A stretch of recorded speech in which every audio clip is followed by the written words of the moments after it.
स्वागत है आप सभी का डीआरएस इनसाइट्स के आज के प्रोग्राम में। करने जा रहे हैं हम शेयर्स की बात अपनों के साथ, और जैसा कि आप स्क्रीन पर देख सकते हैं हमें ज्वाइन कर चुके हैं हमारे आज के मार्केट एक्सपर्ट जो कि है mister Pritam Sardar. He is director and research analyst with PhD Capital. Pritam ji, स्वागत है आपका डीआरएस इनसाइट्स के आज के प्रोग्राम में। जी, good evening Neha ji, and good evening सारे दर्शकों को, and thank you for having me on your show. बिल्कुल, मार्केट में कभी हाँ कभी ना का सिलसिला चल रहा है और लगता है मार्केट संभल रहा है, फिर थोड़ा सा करेक्शन आते हुए हम देखते हैं। पर अभी की जो सबसे बड़ी खबर है, ब्रेकिंग न्यूज है, रॉयटर्स के हवाले से मैं ये खबर दे रही हूँ आप सभी को। कच्चे तेल की कीमतों में 4% से ज्यादा की गिरावट का ऐलान देखा जा रहा है। $95 प्रति बैरल के करीब पहुंच गया है क्रूड। और ईरान की जो सरकारी टीवी है उसका ये दावा है, जो रॉयटर्स की खबर में मेंशन करा गया है, कि अमेरिका और ईरान के बीच शुरुआती ड्राफ्ट जो समझौता है वो तैयार हुआ है। तो न्यूज एजेंसी रॉयटर्स की खबर है ये। अब हम देखेंगे जब शुक्रवार को बाजार खुलेगा तो प्रीतम जी इसका क्या असर हम होते हुए देखेंगे मार्केट पर। जी देखिए, जो ऑयल मार्केटिंग कंपनी है, जो अपस्ट्रीम कंपनी है, डाउनस्ट्रीम कंपनी है, तो उसमें जो मार्केटिंग कंपनी है उन पे थोड़ा फायदा यहाँ पे होते हुए दिखेगा। वैसे भी अगर आप देखेंगे तो हाल ही में जो 7-8 रुपए का जो एक अपराइज आया है ऑयल प्राइस पे पूरे इंडिया में, तो वो भी एक अपसाइड स्टॉक्स को देगा, एक अपराइज स्टॉक्स को देगा जो ऑयल मार्केटिंग कंपनी। और साथ में जो प्राइमरीली ऑयल से रिलेटेड कंपनीज है, जैसे कि आप एविएशन काउंटर्स देख लेंगे, जैसे कि आप फर्टिलाइजर्स देखेंगे, और साथ में आपको जो पेंट काउंटर्स देखेंगे, तो उनमें भी फ्राइडे के सेशन में एक मोमेंटम आते हुए आपको दिख सकता है। और आज भी वैसे देखा होगा, आपको ऑलरेडी देखने को मिला होगा कि एविएशन काउंटर जो इंडिगो काउंटर्स है और ग्रासिम एक बढ़िया मोमेंटम में ऑलरेडी है। तो ये आगे भी ऐसे मोमेंटम में बना हुआ आपको देख सकता है, क्योंकि 99 पे ऑयल का पर बैरल डॉलर ऑयल का प्राइस चल रहा था, तो आज अभी तो मुझे जो दिख रहा है ये 95 के आसपास आ चुका है। तो ये बड़ी एक सुराहा मिलेगा। अब 7 दिन लगभग बाकी है। अब देखेंगे कि जो मॉनेटरी पॉलिसी कमेटी आने वाला है जून में, तो वहां पे भी एक डोमेस्टिक कैटलिस्ट होगा कि अगर ऑयल का प्राइस बहुत ज्यादा रहता अभी भी, तो वो आरबीआई के लिए थोड़ा दिक्कत देता कि वो मॉनेटरी पॉलिसी में कट करेंगे या नहीं करेंगे। लेकिन अभी क्योंकि ऑयल प्राइस थोड़ा गिर गया है, तो ये थोड़ा राहत मिला है कि आरबीआई हो सकता है कि न्यूट्रल या फिर accommodative with caution with conditions RBI यहाँ पे रह के जा सकता है। जी, ऑलराइट, तो आप कह रहे हैं इसका असर आरबीआई की पॉलिसीज हम आने वाले अनाउंसमेंट्स में देख सकते हैं। पर प्रीतम जी, अगर हम देखें कि बुधवार को मार्केट में हमने स्लाइट करेक्शन देखा, सेंसेक्स या निफ्टी की बात करें, दोनों की ही, तो शुक्रवार की अगर बात करें या आने वाले दिनों की बात करें, तो लेवल्स क्या देखते हैं आप? जी, निफ्टी में देखिए आज भी डे लो के आसपास आके क्लोज हुआ है। वैसे आप अगर एफआईआई डीआई की पोजीशनिंग भी देखेंगे तो वहां पे भी आपको दिखेगा कि जो स्मार्ट मनी है, एफआईआई कह लीजिए, प्रॉप डेस्क कह लीजिए, वो सारा ना पुट में ज्यादा वो बाइंग कर रहा है। और कॉल जो उनका बाइंग था, वो भी कॉल में ज्यादा था, तो शॉर्ट करके रखे तो वो भी मार्केट में नेगेटिव ही दिखाते, तो उसमें भी वो थोड़ा कवर हुआ है। और साथ में पुट में अगर आप देखेंगे, आज का लेटेस्ट डेटा भी देखेंगे, तो वहां पे भी आपको दिखेगा कि पुट में थोड़ा ज्यादा कॉन्ट्रैक्ट ऐड होते हुए दिखा है। और वैसे देखिए एफआईआई का जो पोजीशन अभी बना हुआ है स्टॉक फ्यूचर्स में, तो देखेंगे वो लगभग फ्लैट ही रहा है। अब 18 मई से देखेंगे तो आज तो 27 मई हो चुका है, तो बिल्कुल फ्लैट रहा है। लेकिन जो एफआईआई जो मॉडिफिकेशन कर रहा है वो आपको इंडेक्स लेवल पे होते हुए दिखेंगे। जो इंडेक्स फ्यूचर्स देखेंगे उसमें एफआईआई का जो शॉर्ट पोजीशनिंग था वहां पे थोड़ा कमी तो आया है, कवरिंग तो आया है। लेकिन आप ऑप्शन प्राइस, ऑप्शन कॉन्ट्रैक्ट्स में देखेंगे तो कॉल उन्होंने जो राइटिंग हुआ था, बाइंग हुआ था, वो घटाया है। और साथ में पुट में वो ज्यादा ऐड किया हुआ है। और साथ में प्रॉप डेस्क भी देखेंगे उसी दिशा पे चल रहा है। तो यहाँ पे मार्केट का जो सेंटिमेंट है वो नेगेटिव ही दिखाई दे रहा है। अब वैसे अब चार्ट में अगर देखते हैं तो निफ्टी का जो आज का क्लोज है 23,900 के लेवल पे, और जो मेक और ब्रेक लेवल है वो अभी भी 24,000 ही है। 24,000 के ऊपर अगर सस्टेन नहीं करता है तो यहाँ पे आपको एक अपसाइड मोमेंटम देखने को नहीं मिलेगा। मेजर सपोर्ट की बात करें तो 24,000 इमीडिएटली है, रेजिस्टेंस की बात करें तो 24,000 इमीडिएटली है, और साथ में अगर मेजर बात करें तो 24,300 से 24,500 के आसपास आपको मेजर रेजिस्टेंस दिखेगा। और अगर डाउन साइड में अगर आप सपोर्ट की बात करें तो मेजर जो सपोर्ट है वो 23,200 के लेवल पे दिखेगा। अगर आप चाहते हैं कि इंडेक्स लेवल पे आप कोई पोजीशन बनाना चाहते हैं तो यहाँ पे एग्रेसिव होने का समय बिल्कुल नहीं है। अगर निफ्टी ऊपर के तरफ 24,000 को ब्रेक करे, नहीं तो नीचे की तरफ जो इमीडिएट सपोर्ट है वो 23,600 के आसपास है, 23,600 के आसपास अगर ये ब्रेक करता है तो आप डाउन साइड में या तो अपसाइड में आप एक पोजीशन लेके जा सकते हो, लेकिन एग्रेसिव बिल्कुल नहीं होना है। अब बैंक निफ्टी की बात करें तो बैंक निफ्टी भी आज डे लो पे आके क्लोज हुआ है, अभी चल रहा है, जो क्लोज मुझे दिखाई दे रहा है 54,850 के आसपास। तो यहाँ पे भी सेम बिल्कुल वही निफ्टी के तरह ही सिचुएशन दिख रहा है कि सपोर्ट की बात करें तो बैंक निफ्टी में आपको 54,000 से लेकर 53,800 के आसपास आपको इमीडिएट सपोर्ट मिलेगा। और मेजर सपोर्ट की बात करें तो 52,800 पे अभी मेजर सपोर्ट बना हुआ है। रेजिस्टेंस की बात करें तो इमीडिएट जो रेजिस्टेंस है 55,500 के आसपास, अगर इसके ऊपर बैंक निफ्टी क्लोज देकर सस्टेन करता है तो आपको अपसाइड में 56,500 तक एक आपको मोमेंटम देखने को मिलेगा। वैसे निफ्टी से ज्यादा वीक बैंक निफ्टी ही आजकल लग रहा है। जी ऑलराइट, आप कह रहे हैं निफ्टी से ज्यादा वीक बैंक निफ्टी आजकल लग रहा है, तो बहुत ज्यादा पॉजिटिव आउटलुक मैं यहाँ पर नहीं देख पा रही हूँ। थोड़ा सा संभल कर चलने का ही वक्त यहाँ पर आप बता रहे हैं। अब क्योंकि बहुत सारे सवाल आ रहे हैं हमारे पास, संजीव राय जी हमारे मेंबर हैं, इन्होंने सवाल भेजा है प्रीतम जी, सेंट्रल बैंक के ऊपर इनका सवाल है। सेंट्रल बैंक इन्होंने खरीदा है 36 रुपीस पर, तो एक साल का इनका व्यू है, जानना चाह रहे हैं क्या करना चाहिए। जी देखिए, बैंकिंग काउंटर का हालत वैसे आजकल नाजुक ही है। सेंट्रल बैंक को देखिए तो मेजर जो एक सपोर्ट है जो लगभग 31-32 के आसपास है वो ब्रेक कर चुका है।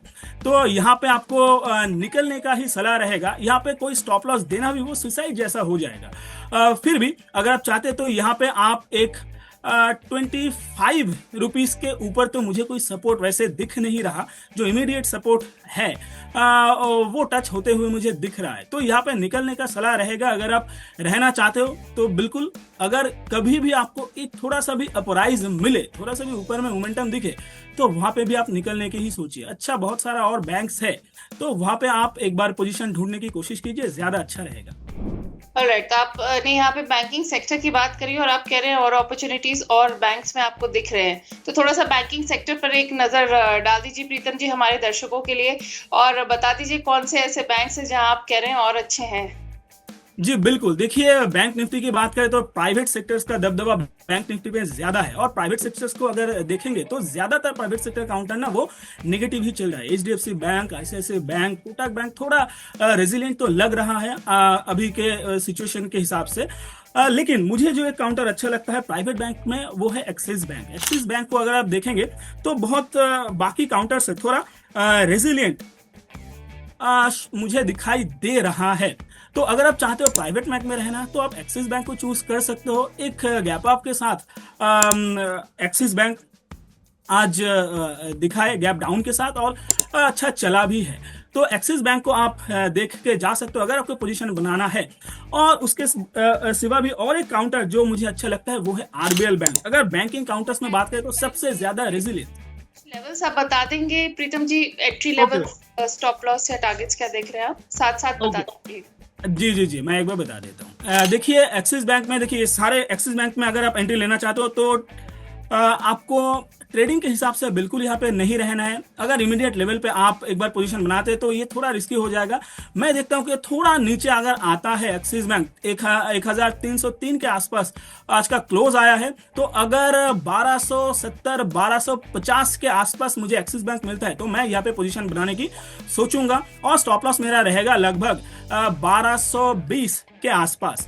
और यहाँ पे आप टारगेट लेके चल सकते हो लगभग आप ऑल टाइम हाई, इमीडिएटली एक रेजिस्टेंस आपको मिलेगा 1370 के आसपास। तो वो अगर सस्टेन कर जाता है तो आपको बहुत ही जल्दी 1500-1600 तक भी आता हुआ दिखाई देगा। आपको अप्रोक्सीमेटली 1 क्वार्टर 2 क्वार्टर होल्ड करना पड़ सकता है, क्योंकि सेंटिमेंट थोड़ा खराब है।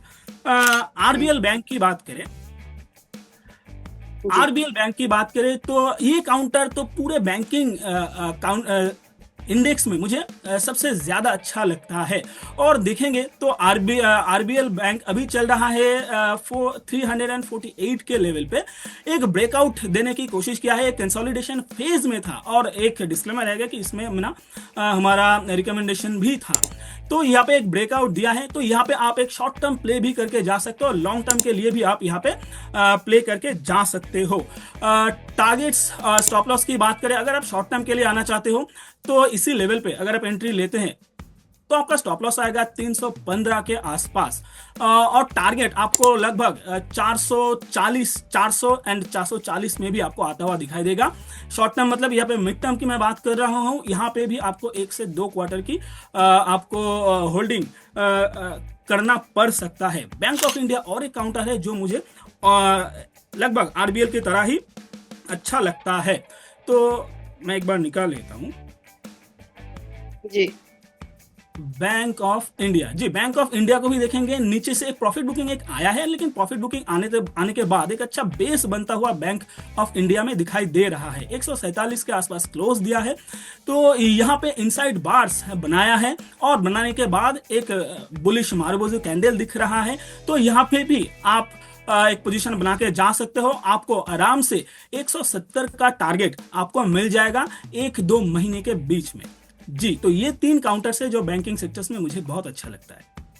बिल्कुल, ये हो रही थी बैंकिंग सेक्टर की बात। प्रीतम जी ने अपनी रिसर्च के हिसाब से बताया है कौन से सेक्टर्स, कौन से स्टॉक्स, उनके हिसाब से किन लेवल्स पर एंट्री की जा सकती है और कौन से टारगेट्स वो एक्सपेक्ट कर रहे हैं अपनी रिसर्च के मुताबिक।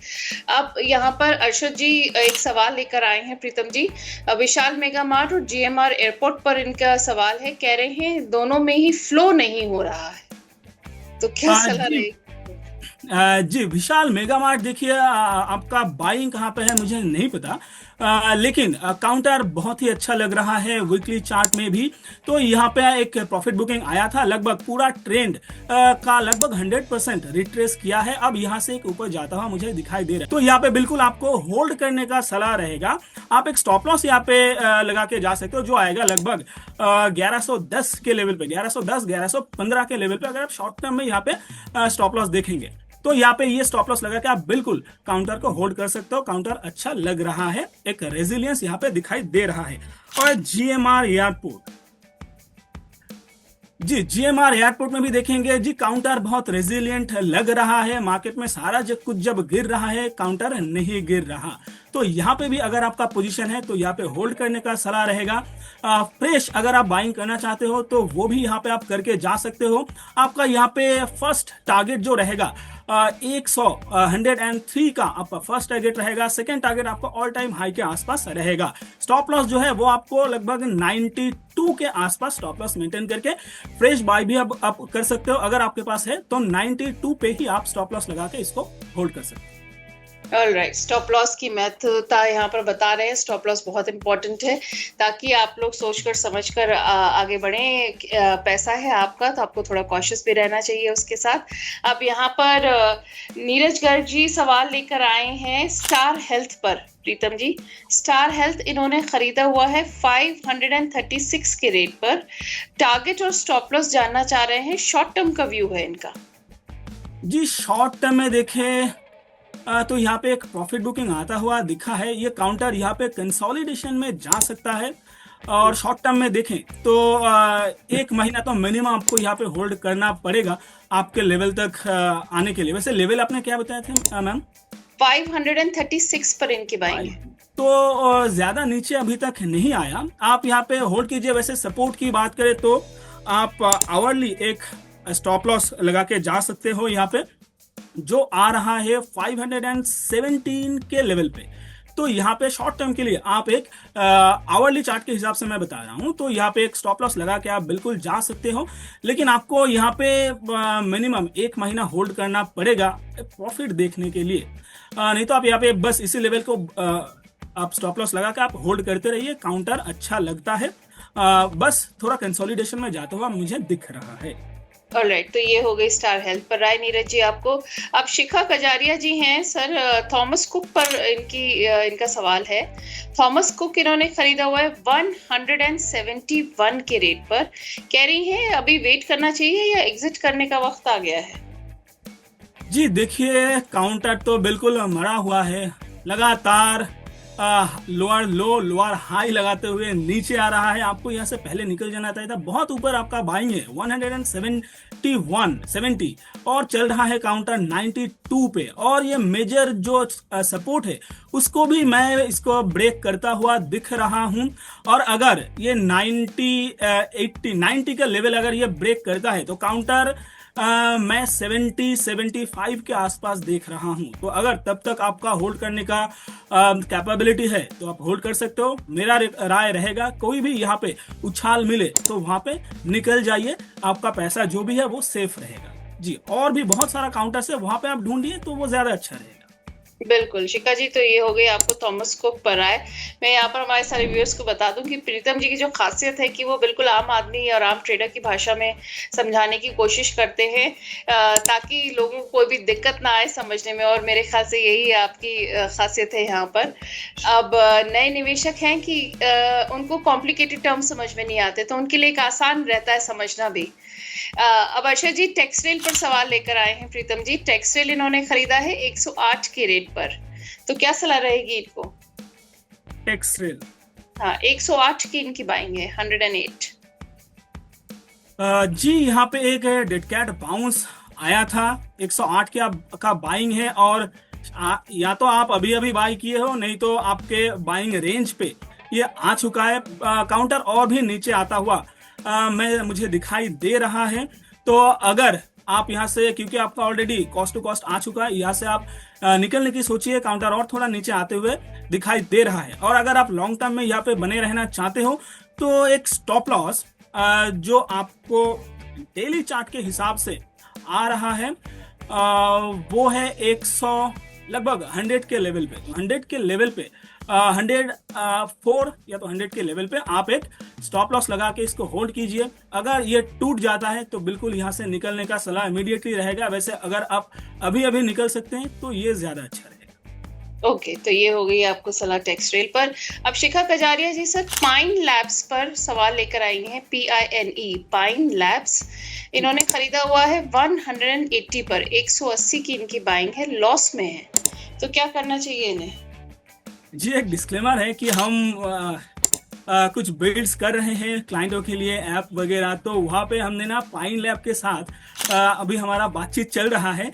तो वहाँ पे उनके साथ उनका जो रिसोर्सेस है वो हम यूज करने के लिए उनसे टाई अप करने की सोच रहे हैं। लेकिन चार्ट में उतना अच्छा मुझे दिखाई नहीं दे रहा। जो मेजर सपोर्ट है तोड़ते हुए दिखाई दिया है। हाँ, एक डेड कैट बाउंस यहाँ पे आ रहा है। अगर आप यहाँ पे लॉन्ग टर्म के लिए होल्ड करना चाहते हो तो एक सपोर्ट जो आ रहा है इस वीक का जो लो है लगभग 132 के लेवल पे, वहां पे एक स्टॉप लॉस लगा के आप इसको होल्ड कीजिए।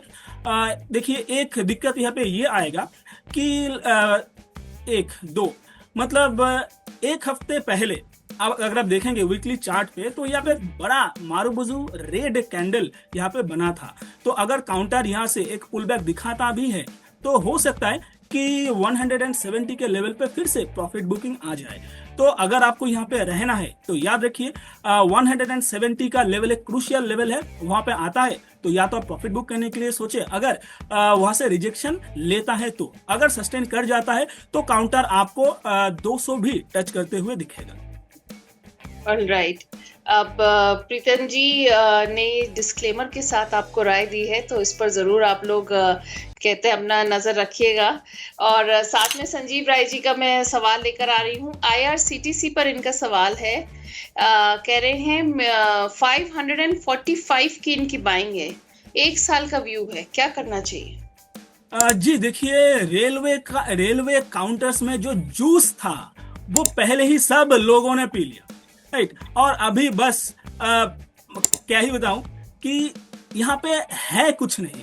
अगर आपका यहाँ पे बाइंग है तो कोई भी उछाल मिले आप यहाँ से निकलने की सोचिए। रेलवे में अभी कुछ बचा नहीं है, कब यहाँ पे रिकवरी आएगा उसका भी कोई प्रेडिक्शन हम तो नहीं दे सकते, भगवान भी नहीं दे सकता।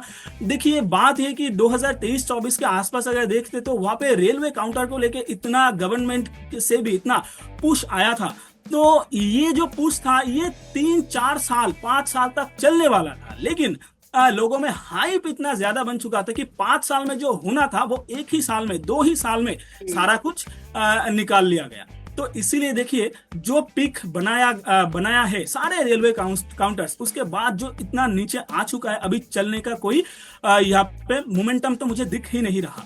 तो यहाँ पे सलाह रहेगा कि जितना जल्दी हो सके कोई भी उछाल मिले तो यहाँ से आप निकाल लीजिए पैसा। और बाकी बहुत सारा काउंटर्स में मोमेंटम अभी भी बन रहा है, मार्केट में सेंटिमेंट खराब है लेकिन स्टॉक स्पेसिफिक बहुत कुछ हलचल हो रहा है, तो वहां पे आप देखिए आपका टाइम भी आप बच जाएगा और साथ में पैसे को भी आप बढ़ा सकते हो। यहाँ पे फंसे रहने का कोई मतलब नहीं होता। अगर सपोर्ट की बात करें तो जो मेजर सपोर्ट जो पिछला लो था वो मुझे दिखाई दे रहा है 492 के लेवल पे, तो वहां पे एक स्टॉप लॉस बना के आप इसको होल्ड कर सकते हो। वैसे स्टॉप लॉस देने का भी कोई मतलब नहीं है क्योंकि मुझे दिख रहा है काउंटर को वो 492 के लेवल को टच करने का पॉसिबिलिटी बहुत ज्यादा है, तो यहाँ पे स्टॉप लॉस देना भी सुसाइड जैसा ही होगा। तो हो सकता है कि अगर आप होल्ड करना चाहते हो तो यही स्टॉप लॉस रहेगा। उछाल कभी भी मिले तो यहाँ से निकलने का सलाह रहेगा। बिल्कुल, आप कह रहे हैं उछाल कभी भी मिले निकलने की सलाह रहेगी। आपका व्यू इस पर नेगेटिव नजर आ रहा है। अब संजीव राय जी ये भी जानना चाह रहे हैं कि एनएमडीसी और वेदांता पर एंट्री बनती है क्या इस वक्त? जी, वेदांता की बात करें तो बहुत ऊपर आ चुका है, मेरा रिकमेंडेशन भी था और वहाँ पे प्रॉफिट बुकिंग भी मैं करा चुका हूँ किसी और चैनल में। तो यहाँ पे अगर आप सॉरी मैं वेदांता बात कर रहा हूँ और मैंने खोल लिया एनएमडीसी, जस्ट एक बार जी। तो जी हाँ, यहाँ पे देखिए लॉन्ग टर्म के लिए यहाँ पे पोजीशन बनाना थोड़ा रिस्की हो जाएगा क्योंकि आप बस मिस कर चुके हो। तो शॉर्ट टर्म के लिए आप यहाँ पे थोड़ा मोमेंटम प्ले करके जा सकते हो, वो भी रिस्की हो जाएगा। लेकिन यहाँ पे कोई भी डिप मिले तो वो आपके लिए अपॉर्चुनिटी रहेगा क्योंकि मेरा मानना ये है कि ये पूरा 2026 ये मेटल का साल है, तो कोई ना कोई मेटल काउंटर आपको पूरे साल में आपको मोमेंटम में दिखेगा ही दिखेगा। अभी देखिए हाल ही में स्टील देखिए, टाटा स्टील आप देख लीजिए, नैल्को एल्यूमिनियम काउंटर्स आप देख लीजिए, ये सारा अभी मोमेंटम में बना हुआ है। और VDL क्योंकि इनका डाइवर्सिफाइड बिजनेस है तो ये भी चल रहा है, लेकिन डिप मिले तो बाई करने का सलाह रहेगा। इमीडिएट लेवल पे कोई बाइंग का सलाह नहीं है, बहुत ऊपर आ चुका है। और एनएमडीसी जी, एनएमडीसी देखिए अच्छा लग रहा है मुझे और पिछला जो हाई थे कप एंड हैंडल यहाँ पे बनता हुआ मुझे दिखाई दे रहा है। तो काउंटर अगर 95 के ऊपर एक बार क्लोज देके वीकली लेवल पे क्लोज देकर सस्टेन करने लगे तो वहां पे आपका एक बाइंग का पोजीशन बनता है। और यहाँ पे काउंटर आपको लगभग 100 एंड उसके बाद आपको 110 तक आता हुआ आपको दिखाई देगा। शॉर्ट टर्म में 1-2 महीने में आपको यहाँ पे आता हुआ दिखाई देगा, लेकिन कंडीशन ये है कि 95 के ऊपर सस्टेन करना जरूरी है जी। और या स्टॉप लॉस की बात करें तो अगर 95 पे अगर आप बाई करते हो तो स्टॉप लॉस यहाँ पे आपका आता है लगभग 85 के लेवल पे। ओके, तो ये हो गई वेदांता और एनएमडीसी की बात। अब प्रेम मुरारी जी यहाँ पर एमआरएफ पर सवाल लेकर आए हैं, कह रहे हैं 1,26,000 पर खरीदा क्या और क्या रुकना पड़ेगा, मतलब इस पे खरीदना सही है क्या इन लेवल पे? जी देखिए 100 अभी तो चल रहा है 1,27,000 के आसपास, काउंटर और थोड़ा नीचे आता हुआ मुझे दिखाई दे रहा है। अभी अपने सपोर्ट के आसपास है, शॉर्ट टर्म सपोर्ट के आसपास है, तो इसको भी तोड़ता हुआ मुझे दिखाई दे रहा है। काउंटर 1,18,000 तक आता हुआ दिखाई दे रहा है। तो मैं क्वेश्चन था यहाँ पे खरीदना चाहिए कि नहीं, राइट? तो 1,26,000 पर पूछ रहे हैं कि क्या खरीदना चाहिए, पर आप और नीचे आते हुए देख रहे हैं लेवल्स। जी बिल्कुल, ये और नीचे आता हुआ मुझे दिखाई दे रहा है। अभी तो कंसोलिडेट कर रहा है। यहाँ पे अगर एक पैराबोला नहीं बनता, मतलब एक रिकवरी का साइन जब तक यहाँ पे नहीं दिखाता है, आपको यहाँ पे पोजीशन बनाने का सलाह नहीं रहेगा। थोड़ा कंफर्मेशन की वेट कीजिए, थोड़ा महंगा खरीदिए लेकिन कंफर्मेशन के बाद खरीदिए, वो ज्यादा अच्छा रहेगा। जी यस, तो आप कह रहे हैं अभी थोड़ा सा वेट करें लेवल्स को देखने के लिए। अब जी यहाँ पर प्रभात नारायण जी सवाल लेकर आए टीटागढ़ पर। टीटागढ़ इन्होंने कह रहे हैं कि 2 साल में कहाँ तक जाएगा, 2 साल का व्यू जानना चाह रहे हैं आपसे। जी बिल्कुल, देखिए रेलवे काउंटर में ज्यादातर काउंटर नीचे है, लेकिन टीटागढ़ में ऐसा नहीं दिख रहा। काउंटर रेजिलिएंट है और ऊपर भी आ रहा है, अच्छा खासा बेस बनाया है। अगर 2 साल के लिए अगर काउंटर को आप होल्ड कर सकते हो तो ये लगभग आपको ऑल टाइम हाई के आसपास भी आता हुआ दिखाई दे सकता है। इमीडिएट जो रेजिस्टेंस है वो लगभग 945 950 के आसपास दिखाई दे रहा है। इसके ऊपर अगर एक बार वीकली लेवल पे सस्टेन कर जाए तो बिल्कुल आपको ऑल टाइम हाई भी यहाँ पे आता हुआ दिखाई दे सकता है। अभी काउंटर देखिए एक रैली में है, नीचे से ऊपर आ रहा है, एक डिप लगाया है, लगाने के बाद फिर से चल रहा है, और ये एक बुलिश सेंटिमेंट का एक स्ट्रक्चर यहाँ पे बना हुआ है। तो अगर आपका बाइंग नीचे है तो बिल्कुल आप इसको होल्ड कीजिए, स्टॉप लॉस एक बार ट्रेल कर लीजिए। आप वीकली लेवल पे लगभग 650 के आसपास इसको आप ट्रेल कर सकते हो।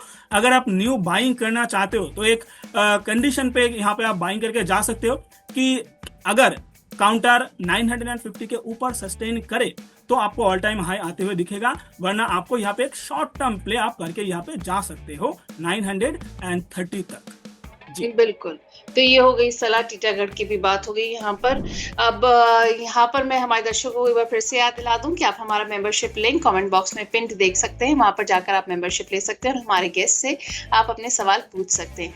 और हमारे गेस्ट जो किसी भी रजिस्टर्ड एनालिस्ट हैं, आए हैं, आपको अपनी रिसर्च बेस्ड सलाह दे रहे हैं अपने हिसाब से, पर इसके बावजूद भी आपको, क्योंकि markets are subject to all the investments and all the advisers are subject to market risk, तो आपको अपने फाइनेंशियल एडवाइजर की सलाह पर ही कोई भी डिसीजन लेना चाहिए। अब प्रीतम जी, यहाँ पर सवाल आया है अर्शद जी का विक्रांत इंजीनियरिंग के ऊपर। विक्रांत इंजीनियरिंग इन्होंने खरीदा हुआ है 103 पर, लेकिन ये पूछना चाह रहे हैं कि फिर से अभी बाय कर सकते हैं क्या, मतलब और ऐड कर सकते हैं? जी नहीं, यहाँ पे एक रेजिस्टेंस लेता हुआ दिखाई दे रहा है, जो कि पिछले के रैली पे भी, पीछे का रैली के पे भी यहाँ पे एक रेजिस्टेंस दिखाई दे रहा था, और अभी उसी लेवल पे लगभग 3 बार रेजिस्टेंस लेता हुआ दिखाई दे रहा है। तो जब तक 80 के ऊपर एक वीकली क्लोज नहीं दे देता तब तक यहाँ पे एवरेजिंग करने का सलाह नहीं रहेगा। अगर 80 के ऊपर एक बार क्लोज देता है तो यहाँ पे आप पिरामिडिंग करके जा सकते हो, वहां पे आप थोड़ा और पोजीशन ऐड करके जा सकते हो, और टारगेट यहाँ पे अगर 80 के ऊपर सस्टेन करता है तो काउंटर आपको 100 तक भी आता हुआ दिखाई देगा।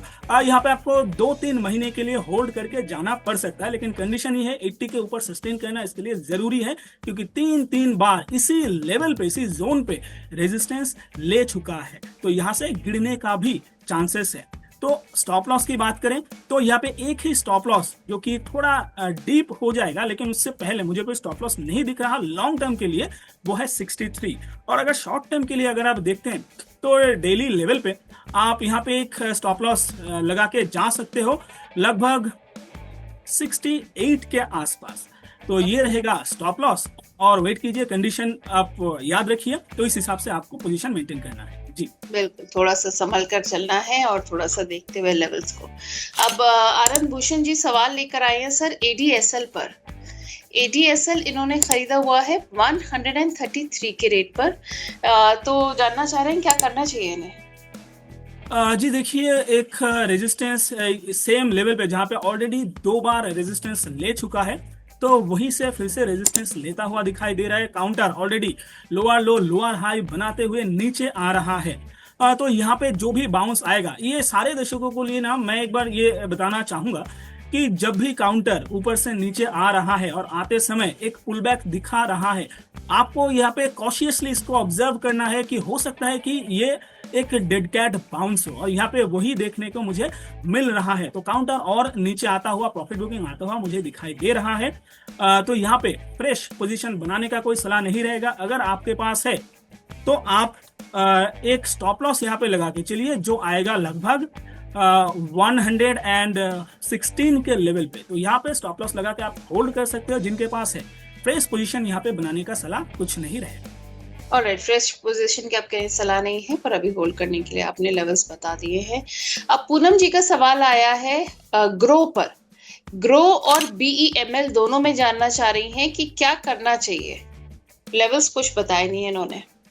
ओके, तो देखिए ग्रो में एक प्रॉफिट बुकिंग आया है। पिछला जो रैली था उसका लगभग 50-40% तक रिट्रेस ऑलरेडी हो चुका है। अभी तक यहाँ पे बेस बनने का कोई कंफर्मेशन नहीं मिल रहा, तो हो सकता है काउंटर यहाँ पे कंसोलिडेट करे या तो और थोड़ा नीचे आए। तो अगर आपके पास ये ऑलरेडी है तो यहाँ पे एक शॉर्ट टर्म के लिए आप एक स्टॉप लॉस लगा के जा सकते हो लगभग 180 के लेवल पे। और अगर काउंटर इस लेवल को सस्टेन कर जाए तो यहाँ पे फिर से आपको ऑल टाइम हाई आते हुए दिखेगा। तब तक आप यहाँ पे 180 के लेवल पे एक स्टॉप लॉस बना के चलिए। और दूसरा काउंटर क्या था? BEML। यस, BEML पर राय मांग रही हैं, क्या करना चाहिए? जी, BEML काउंटर मुझे अच्छा लगता है। कंसोलिडेशन में चल रहा है बहुत दिन से, लगभग 2024 से काउंटर कंसोलिडेशन में चल रहा है। रेंज बड़ा है तो यहाँ पे आप मोमेंटम प्ले करके जा सकते हो, लेकिन लॉन्ग टर्म के लिए जब तक ये काउंटर 2350 के ऊपर क्लोज नहीं दे देता तब तक यहाँ पे कोई बड़ा मोमेंटम आने का पॉसिबिलिटी मुझे नहीं लगता। अभी जो स्ट्रक्चर बना हुआ है वीकली चार्ट में, यहाँ पे आप एक मोमेंटम प्ले करके जा सकते हो। जो इमीडिएट टॉप था लगभग 1932 तक, तो वहां तक आते हुए आपको काउंटर दिखेगा। अगर इसके ऊपर सस्टेन करे तो यहाँ पे आपको काउंटर 2000 एंड 2150 तक भी काउंटर आता हुआ दिखेगा। कंडीशन ये है कि 1930 के ऊपर काउंटर को सस्टेन करना पड़ेगा। ओके, तो ये हो गई BEML की बात। अब एक टेक्निकल सवाल आया है प्रभात नारायण जी का। कह रहे हैं मैम सर से एक क्वेश्चन पूछिए कि जिस शेयर का PEG 0.3 हो, PE 20 हो, 40% प्रॉफिट ग्रोथ हो, जैसा कि KPEL में हम देख रहे हैं, इन बुल रन 2 से 3 साल में क्या उसका प्राइस 6 टाइम्स होगा? ये तो मुझे लग रहा है ये किसी कॉम्पिटिटिव एग्जाम का वो नहीं क्वेश्चन आता है, विद सिचुएशन दी जाती है और उसके बाद आपको बताना होता है कितने कदम चला और कितने कदम पीछे आया। जी, तो यहाँ पे देखिए KPEL चार्ट में नीचे से अच्छा बॉटम बनाया है और भी ऊपर आता हुआ मुझे दिखाई दे रहा है। हाँ, 6x होगा कि नहीं 3 साल में ये तो नहीं पता, लेकिन जो PEG रेशियो है वो अक्सर जो न्यू एज कंपनी है, जो ग्रोथ कंपनी है, उनके लिए देखा जाता है। PE अक्सर उनके लिए देखा जाता है जो ऑलरेडी एस्टेब्लिश्ड है और जो ऑलरेडी ग्रोथ फेज में है। PEG अच्छा है, उनको मार्केट अक्सर ज्यादा PE देता ही है, ज्यादा वैल्यू देता ही है। और KPEL जो काउंटर है, ये काउंटर चार्ट में भी मुझे अच्छा लगता है। बेस ऑलरेडी बन चुका है, ऊपर एक टॉप बनाया है और नीचे प्रॉफिट बुकिंग आया है, अब फिर से ऊपर जा रहा है। लेकिन यहाँ पे जो रेजिस्टेंस था, पिछला रेजिस्टेंस लगभग 440 के लेवल पे, तो जब तक इसके ऊपर आपको एक वीकली क्लोज देके सस्टेन करता हुआ नहीं दिखता तब तक यहाँ पे अपसाइड मोमेंटम मुश्किल है। एक चीज यहाँ पे मैं ये कहना चाहूंगा कि हमेशा ना फंडामेंटल अच्छा है इसका मतलब स्टॉक भी चलना शुरू कर देगा, ऐसा बिल्कुल नहीं है। काउंटर, बहुत सारे काउंटर्स कंपनीज आप देखेंगे जिनका फंडामेंटल बढ़िया है लेकिन काउंटर चल नहीं रहा। आप इसमें बात ये कि स्टॉक यहाँ पे चलता है जब इन्वेस्टर्स का फोकस उसमें आता है, राइट। ऐसे में आप देखेंगे कुछ काउंटर्स तो ऐसा है जिनका रिजल्ट खराब आया, लेकिन जिस दिन रिजल्ट खराब आया उसी दिन वो बड़ा मोमेंटम दे दिया। अब रिजल्ट किसी का अच्छा आया है लेकिन फिर भी वो 10% का गिरावट दे दिया। जैसे कि आप मैक्स हेल्थ केयर को भी आप देख लीजिए, कितना अच्छा रिजल्ट आया था लेकिन कितना नीचे गिर गया। तो ये चीज आपको एक बार याद रखना होगा कि सिर्फ फंडामेंटल से काम नहीं चलेगा। फंडामेंटल अच्छा है, आप ढूंढ लिए अच्छा है, लेकिन अभी आपको वेट करना पड़ेगा कि आपके तरह बाकी मेजोरिटी ऑफ इन्वेस्टर्स क्या आप ही के तरह सोच रहा है? अगर आपके तरह सोच रहा है तो फिर जाके वो भी इन्वेस्ट करेंगे, और जब सब मिलके इन्वेस्ट करेंगे तब स्टॉक का प्राइस जाएगा ऊपर। तो इसीलिए आपको भी थोड़ा धैर्य रखना होगा, पेशेंस रखना होगा, और लेवल्स के लिए आपको वेट करना पड़ेगा। इसीलिए हम कहते हैं ना, फंडामेंटल के साथ साथ टेक्निकल भी देखना जरूरी है। तो टेक्निकल आपको वो पॉइंट बता देता है कि यहाँ पे आपका एंट्री का सिचुएशन बना है कि नहीं। जी बिल्कुल, फंडामेंटल के साथ साथ टेक्निकल भी आपको व्यू रखना चाहिए और पूरी रिसर्च उस हिसाब से करनी चाहिए before you think of investing. यही सलाह दी है प्रीतम जी ने अभी। अब प्रभात नारायण जी सर पूछ रहे हैं, वेबसोल एनर्जी किस प्राइस पर बाय करा जा सकता है? वेबसोल एनर्जी सिस्टम, हाँ जी देखिए, अभी जो लेवल चल रहा है यहाँ पे रेजिस्टेंस लेता हुआ दिख रहा है। कंसोलिडेशन में कुछ दिन तक, कुछ हफ्ते तक यहाँ पे रह सकता है। तो जब तक काउंटर आपको लगभग 150 के ऊपर जब तक ये क्लोज देके सस्टेन नहीं करता, तब तक यहाँ पे बड़ा मोमेंटम आने का पॉसिबिलिटी नहीं है। वैसे आप शॉर्ट टर्म के लिए यहाँ पे प्ले करके जा सकते हो, लेकिन इमीडिएट लेवल पे पोजीशन बनाने का सलाह नहीं रहेगा। अगर काउंटर 125 को सस्टेन करता है, यहाँ पे रेजिस्टेंस लेता हुआ मुझे दिखाई दे रहा है, इसको अगर सस्टेन करता है तो फिर आप शॉर्ट टर्म के लिए आप 150 तक आप एक शॉर्ट टर्म प्ले करके जा सकते हो। लेकिन जब तक ये 150 के ऊपर क्लोज देके सस्टेन नहीं करता, तब तक आपको यहाँ पे मोमेंटम, बड़ा मोमेंटम देखने को नहीं मिलेगा। अगर 150 को सस्टेन कर लेता है तो फिर आपको यहाँ पे ऑल टाइम हाई एंड उससे भी ऊपर आते हुए दिखेगा। चलिए, ये तो हो गई बात वेबसोल एनर्जी की। अब मनोज दास जी सर ल्यूपिन पर सवाल लेकर आए हैं। ल्यूपिन इन्होंने खरीदा है 2375 पर, 2375 पर। तो क्या सलाह रहेगी इनको? देखिए, लुपिन बहुत दिन से, बहुत हफ्ते से, दिन तो नहीं कहूँगा, बहुत हफ्ते से 2400 के ऊपर सस्टेन करने की कोशिश कर रहा है, लेकिन वो कर ही नहीं पा रहा। एक बड़ा ब्रेकआउट आया था, लेकिन वो भी फॉल्स ब्रेकआउट निकला। तो जब तक लुपिन आपको 2400 से ऊपर सस्टेन नहीं करता, तब तक यहाँ पे बड़ा मोमेंटम आने का पॉसिबिलिटी मुझे नहीं लग रहा। जिनके पास है वो एक स्टॉप लॉस लगभग 2200 के लेवल पे एक स्टॉप लॉस लगा के जा सकते हैं। काउंटर अच्छा लगता है, लेकिन एक कंसोलिडेशन फेज में सारे फार्मा काउंटर आप देखेंगे वो अच्छा कर रहा है, और लुपिन भी टॉप के आसपास ही बना हुआ है। मार्केट गिर रहा, लेकिन लुपिन नहीं गिरा। तो यह काउंटर रेजिलियंट तो है, लेकिन 2400 के ऊपर सस्टेन करना जरूरी है। तब तक आप यहाँ पे होल्ड कर सकते हो। 2400 से ऊपर अगर सस्टेन करता है तो यहाँ पे आप फ्रेश बाय भी करके जा सकते हो। अब इस लेवल पे आप 2200 के लेवल पे एक स्टॉप लॉस लगा के आप इसको होल्ड करते रहिए। जी बिल्कुल, ये हो गई ल्यूपिन की बात। अब ईद का मौका है, तो डीआरएस इनसाइट्स की दर्शकों को हमारी तरफ से ईद की बहुत बहुत मुबारकबाद। और इसी मौके पर हम अब जानना चाहेंगे प्रीतम जी से उनके टॉपिक्स डीआरएस इनसाइट्स के दर्शकों के लिए खास ईद के मौके पर क्या लेकर आए हैं प्रीतम जी? जी, जैसे कि मैंने कहा था कि ये पूरा साल मेरे हिसाब से मेटल का ही साल है, तो ऐसा ही एक काउंटर है नेल्को। ओके।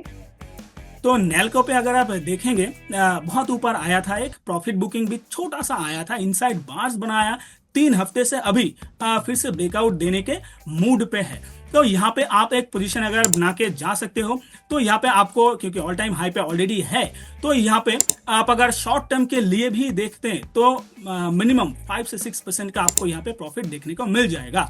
और अगर आपके पास 2-3 महीना होल्ड करने का टाइम है, तो यहाँ पे काउंटर आपको लगभग 500 तक एंड 550 तक काउंटर आपको आता हुआ दिखाई देगा।